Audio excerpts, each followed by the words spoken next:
when you actually have inspired people to lead. Because I'll tell you this, they will follow rank for 5 minutes until things get dangerous and hard and the bullets are flying and the bombs are falling, and you have to tell them it's time to get out from the hole, get out from under the desk, let's go.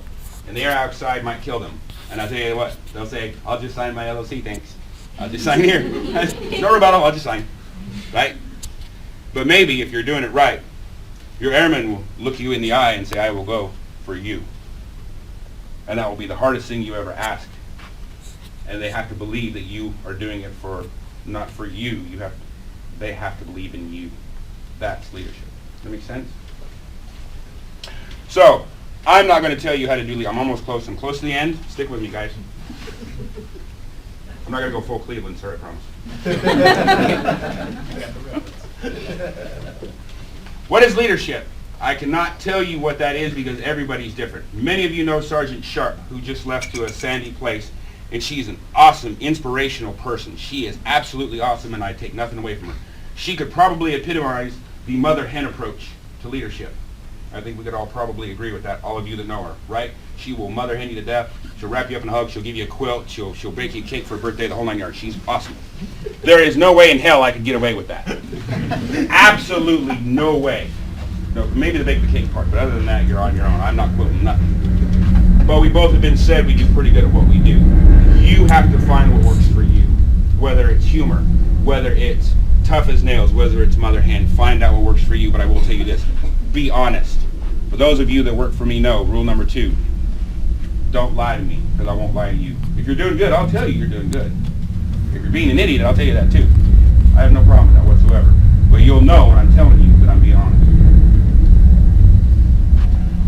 So, I'm getting to the end of this part, and then I go into the last section, and I'm done, and I'll sit down and shut up when you eat good food. Right?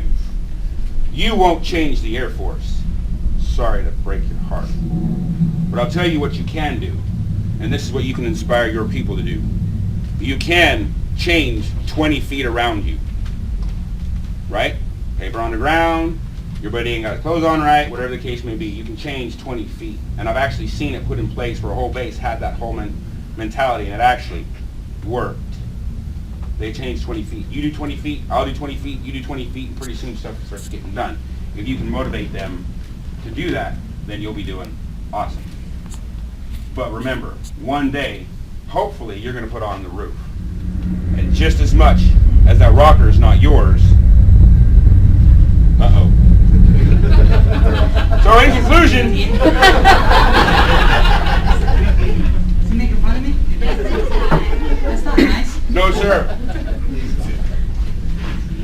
So just as I said with the rockers, your roof is not yours. I don't care. And this is respectfully, of course, to the chiefs and the seniors in the room. Whether you hold 1, 2, or 3, you most of all have a responsibility when you wear a roof for those folks that are under you. It's not yours. So if and when you put it on, make sure you're putting it on for the right reasons. And when you put it on, you do the right things with it. Because you are raising the next generation. You will retire, you will die, you will leave, whatever the case may be. You need to raise the next generation. You are not the smartest person in the room. I'm not, right? But these kids are coming in with master's degrees now, right? I even met one that was an A1C that was working on his doctorate. You're not the smartest. So tell them what you want, tell them when you want it, and let them go crazy. And just be amazed at what they stand by and give you, right? Use them. It's not about rank, it's about what they can do, okay? Use that. Give the credits to your folks when they do something well, because when the team does well, you do well. And last of all, take care of your bosses. And hope you have a good one. To share a story from the commander. When we did have the crash, and it was a terrible thing, this is the last thing that I'll say about it, is you have to admit to what you've done. And I was up in readiness, I was selected as the team chief. And he came in and I said, sir, I want you to know that I've been up here with readiness, and they did all of this, and I just changed everything, just so you know. This is why. And he said, that's what senior NCOs do. And he didn't fire me on the spot, which was, I thought, awful kind of him. Because I really had just changed everything. Like, oh, I want to do this. But you need to admit and say, this, I did this. Okay? Good, bad, or indifferent. Never lie. Okay? All right. Almost done. So So the last story, and my very last thank you. Because I know the girls over there thinking you forgot Karen and I didn't. So, my last story.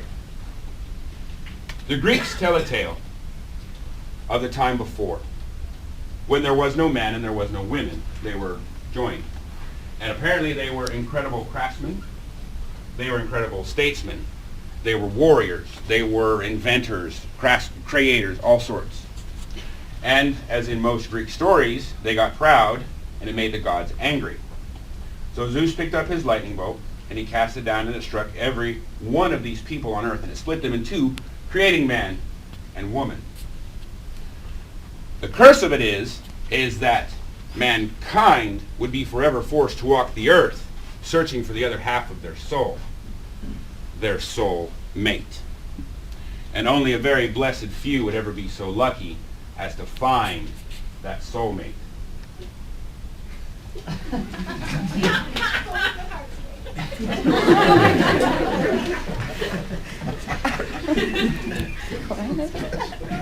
You're going to mess up my story, my last one.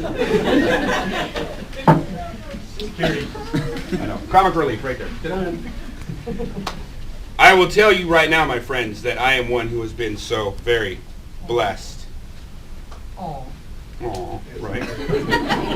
The role of military spouse is almost indescribable because there is so much to it. And we in the military become very attuned to it and used to it. But you have to think about it, is they sign up for the love of another. But it's not like we send them off to training in San Antonio. It's not like we give them a roadmap and there's not really any books for it. But we ask so much of our loved ones and spouses, right? So here it is. We signed up for love. We're supposed to be doing things together. And then, oh, by the way, I'm going to leave for 6 months or a year if I go on a remote, right? And then, of course, when I'm gone, everything possibly that could go wrong is going to, from the washer growing legs and walking out like Transformers, right? The car will break down, the dog will do something, die, it will break its leg, you know. Oh, and then we have children, of course, and so you have to be mother, father, lawyer, judge, doctor, etc., at all, right? We ask a lot of our spouses. Oh, and then when we're away, we want them to send us stuff and talk to us on Skype and to make us feel good about ourselves, and I really don't care what happened to the dog, right? Things of that nature. True story, right? Over 18 years ago, when Karen and I hooked up,